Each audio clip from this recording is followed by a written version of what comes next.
খুনি হাসিনার থেকে বাংলাদেশ মুক্ত, খুনি হাসিনার থেকে বাংলাদেশ মুক্ত। বাংলাদেশের সবচেয়ে জনপ্রিয় মানুষ দেশনেত্রী বেগম খালেদা জিয়া আজকে শেখ হাসিনার পলায়নের মাধ্যমে দেশ স্বাধীন লাভ করেছে। এতদিন পুলিশ যেভাবে দখল করে রেখেছে, আমরা পিছনে না গিয়ে স্বাধীনতার সামনে গিয়ে বাংলাদেশ পতাকা আরেকবার স্বাধীনতা পেলাম।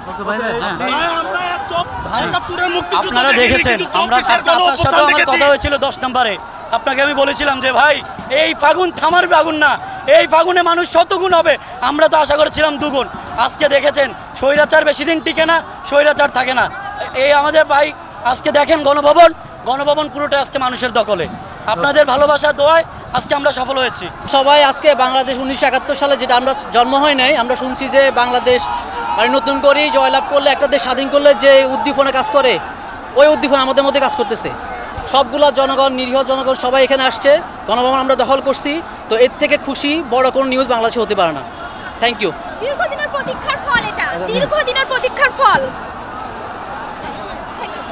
না আসলে যদিও বা এখানে গণভবন সাধারণ জনগণ দখল করছে, কিন্তু আসলে জিনিসপত্র ভাঙা বা কোনো কিছুই করা ঠিক না। আমি এটা নিন্দা জানাই আর কি।